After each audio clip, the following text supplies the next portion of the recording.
नमस्कार साथियों। आज की वीडियो में हम एक बड़े ही गंभीर विषय के ऊपर चर्चा करने जा रहे हैं और आज का हमारा जो विषय है वो ये है कि क्या वाकई में ही दुनिया में मुस्लिम देश पिछड़ते जा रहे हैं? क्या वाकई में ही एक ऐसी स्थितियां खड़ी हो गई हैं मुस्लिम देशों के सामने कि उनको जो है वो पिछड़ने की कगार पर लेके जा रही हैं? तो आज हम इस वीडियो में जो है इस विषय के ऊपर बड़ी गंभीरता के साथ जो है वो चर्चा करेंगे और जानेंगे कि वाकई में ही ऐसी स्थितियां हैं और सच्चाई क्या है। तो आज आप वीडियो में जो है वो आखिर तक बने रहिए।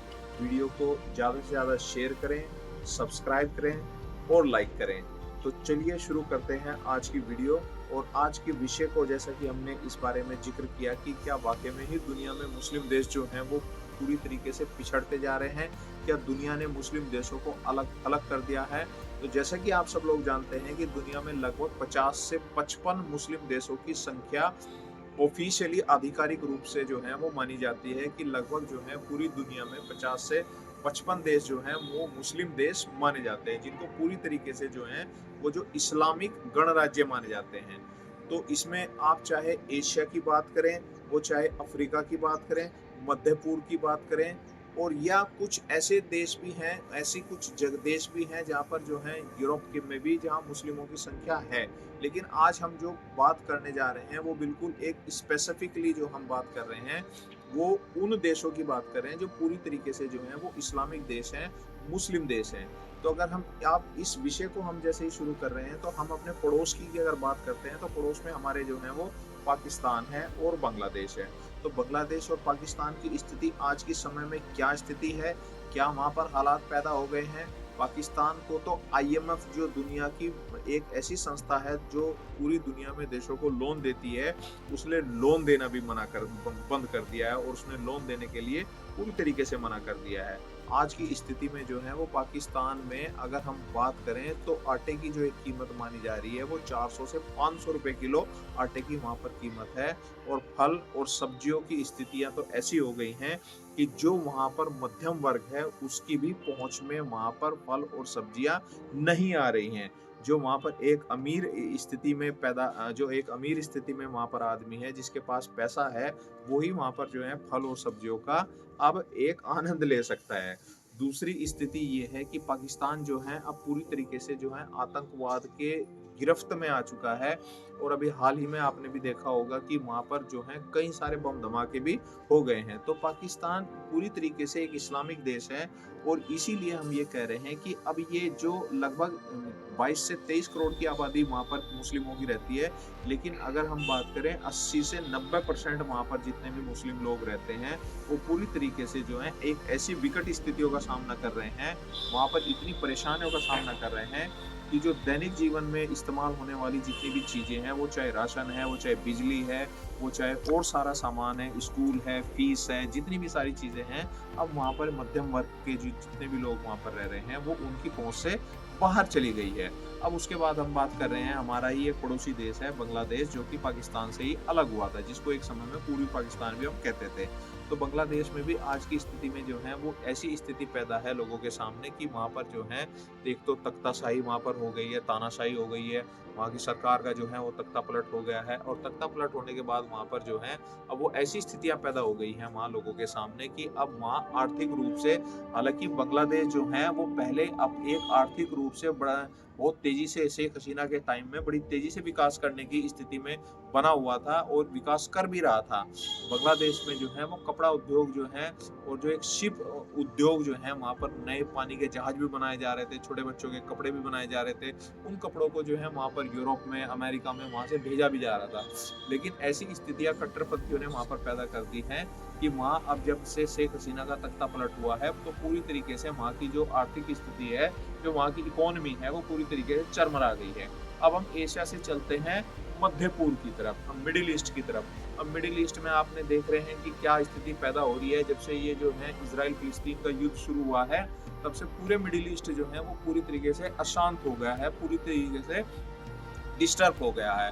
तो मिडिल ईस्ट में भी, मध्य पूर्व में भी जितने भी मुस्लिम देश हैं, वो चाहे आप आज फ़लस्तीन से लेके, वो चाहे लेबनान से लेके, वो चाहे सीरिया से लेके, वो चाहे अफ़गानिस्तान से लेके, इराक से लेके, ईरान से लेके, और आपका जो है लीबिया से लेके, यमन से लेके, ये सारे देश जो हैं, जितने भी मध्य पूर्व में ये सारे देश हैं, ये सारे के सारे इतनी बुरी स्थिति में आज के समय में हैं कि इनका जो रोज़मर्रा की जो ज़रूरतें हैं, वो भी इतनी ऐसी इनके सामने मुश्किलें पैदा हो गई हैं कि अपने बच्चों की रोज़मर्रा की स्थितियों को भी पूरी तरीके से जो है वो पूरी तरीके से उनको दे नहीं पा रहे हैं। अब क रही सही कसर जो है वो इस इज़राइल-फ़िलिस्तीन युद्ध ने पैदा कर दी है। जिस दिन से ये इज़राइल-फ़िलिस्तीन युद्ध वहाँ पर छिड़ गया है, पूरा मध्य पूर्व जो है वो पूरी अशांति के स्थिति में चला गया है। ईरान ने रही सही कसर जो है वो ईरान ने पूरी कर दी। ईरान ने जब से जो है इन सारे छोटे-छोटे देशों के, वो चाहे लेबनान हो, जॉर्डन हो, इन सारे जितने भी छोटे-छोटे देश हैं, सीरिया हो, लीबिया हो, इन छोटे-छोटे देशों को जो है जब से उसने अपने साथ में लगा लिया है, और साथ में लगाने के बाद क्या उसने कर लिया है कि इन सारे देशों को जो है अपने ऊपर डिपेंड कर लिया है, निर्भर कर लिया है। इनको थोड़े-थोड़े पैसे देता रहता है और आतंकवादी संगठनों को जो है वो होते रहते हैं, फलते-फूलते रहते हैं और वो दूसरे देशों के ऊपर हमला करते हैं। यही स्थिति पैदा हो गई थी इज़राइल के सामने कि इज़राइल के ऊपर भी इन सारे देशों ने मिलकर, छोटे-छोटे आतंकवादी संगठनों ने इज़राइल के ऊपर हमला कर दिया था। अब जब से इज़राइल के ऊपर हमला हुआ है तो पूरे मिडिल ईस्ट में जो है इज़राइल ने तबाही मचा के रख दी है। अब इस युद्ध से जो है वो रही सही कसर पूरी भी हो गई है।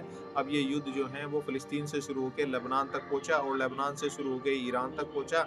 अब ये सारे मध्य पूर्व को इसने अपनी जकड़ में ले लिया है। और एक ताज़ा रिपोर्ट ये भी आई है कि अब जो है जितने भी ये 55 और 56 जितने भी ये मुस्लिम देश हैं, इनमें से मात्र 6 और 7 मुस्लिम देशों को छोड़ के सारे मुस्लिम देश जो हैं पिछड़ने नहीं, अब ये गरीबी की तरफ धकेले जा रहे हैं। ये गरीबी की तरफ, गरीबी के उसमें गर्त में चले जा रहे हैं। तो ये इस रिपोर्ट ने भी अब ये सारा मतलब पूरा का पूरा ये चीज़ें उजागर कर दी है कि क्या स्थितियाँ मुस्लिम देशों में हो रही है। अब हम मध्य पूर्व से चलते हैं थोड़ा-सा अफ्रीका की तरफ, अफ्रीका महाद्वीप की तरफ। अफ्रीका महाद्वीप में भी आप चाहे सूडान कह लो, आप चाहे सोमालिया कह लो, आप चाहे युगांडा कह लो, आप चाहे मतलब जितने भी पूर्वी अफ्रीका यानी कि ईस्टर्न अफ्रीका के जितने भी देश हैं, वो लगभग जो है केन्या कह लो, तंजानिया कह लो, ठीक है ना, रवांडा कह लो, जितने भी ये मुस्लिम देश हैं, लगभग जो ईस्टर्न अफ्रीका में जितने भी मुस्लिम देश आते हैं, वो लगभग सारे जो हैं, एक तो वहाँ पर गृह युद्ध छिड़े हुए हैं। आप सोमालिया की बात करें, सोमालिया में भी इस समय गृह युद्ध छिड़ा हुआ है, सूडान में गृह युद्ध छिड़ा हुआ है, युगांडा में गृह युद्ध छिड़ा हुआ है, केन्या में गृह युद्ध छिड़ा हुआ है, तंजानिया में ऐसी स्थिति पैदा हो रही है। तो लगभग जितने भी अफ्रीका में ये मुस्लिम देश हैं, जो पूरी की तरीके इस्लामिक देश हैं, ये पूरी तरीके से जो है वहाँ पर भी गरीबी की गर्त में फंसते जा रहे हैं। अब इसके पीछे जो है एक ऐसी स्थिति है, वो स्थिति जो है लोगों को समझ में नहीं आ रही है। अब समझ में क्यों नहीं आ रही है, वो इसलिए नहीं समझ में आ रही है क्योंकि यहाँ जो एक ऐसी स्थिति पैदा हो रही है इन सब देशों के सामने, वो यही पैदा हो रही है कि अब ये देश जो हैं वो अपने तक ही सीमित रह गए हैं। अब इनको शायद ये भी हम कह सकते हैं कि भई इनको दुनिया ने अलग-थलग कर लिया। अब आप मान लीजिए जैसे हम मध्य पूर्व की भी बात करें, तो जब से ये अमेरिका के ऊपर 2001 में जब अमेरिका के ऊपर हमला हुआ था और अमेरिका ने जिस देश को एक इसके लिए जिम्मेदार माना था, वो देश था अफगानिस्तान। अमेरिका ने अफगानिस्तान को पूरी तरीके से ख़त्म कर दिया। उसके बाद इराक को पूरी तरीके से ख़त्म कर दिया। उसके बाद रही सही कसर जब से ये आईएसआईएस जो हैं, यो आतंकवादी संगठन वहाँ पर इराक में खड़ा हो गया था, तो अब इसकी स्थिति जो है रही सही कसर इससे पूरी हो गई थी। अमेरिका ने फिर इसके ऊपर अटैक किया, इराक उसके बाद कंगाल हो गया। तो अब ये जो स्थिति इन लोगों के सामने आ रही है, इसका जो समाधान इन लोगों के खुद के ही पास है कि इस समस्या से जो है ये देश जो है अपने आप में किस तरीके से उभर सकते हैं। अब रही सही जो है, जो 5-7 देश बचे हुए हैं, उनमें जो जिनकी स्थिति ठीक है आर्थिक रूप से भी, वो उसमें एक सऊदी अरब है। उसके बाद वो सऊदी अरब के बाद कह लीजिए संयुक्त अरब अमीरात है, बहरीन है, कतर है और आपका जो है ये कुवैत है। तो ये जो 4-5 से बचे हुए देश हैं जिनकी स्थिति जो अभी ठीक है आर्थिक रूप से भी, यही बस अपने आप को थोड़ा-सा ठीक करे हुए हैं और इन्हीं के दिए हुए पैसे से ये बहुत सारे मुस्लिम देश जो हैं वो अपना पेट पाल रहे हैं।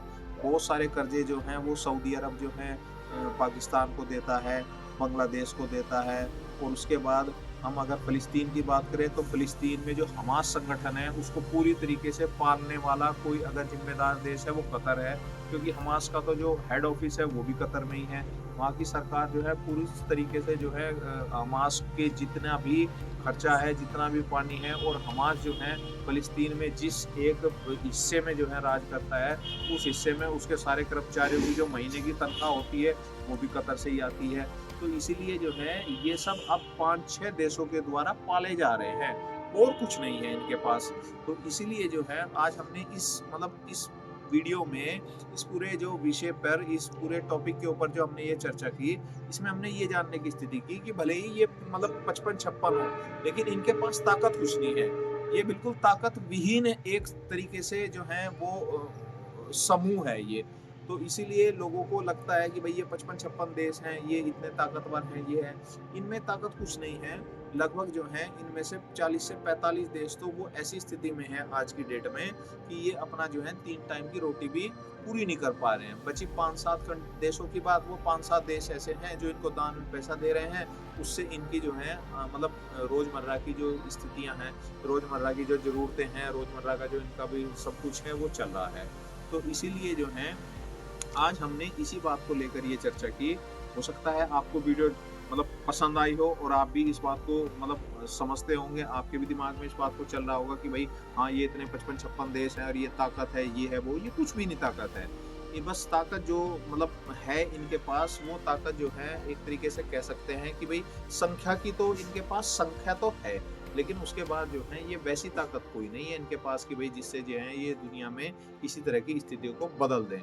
तो आपको ये वीडियो पसंद आई, आप ज़्यादा से ज़्यादा जो है वो वीडियो को शेयर करें और लाइक करें और चैनल को सब्सक्राइब करें। धन्यवाद।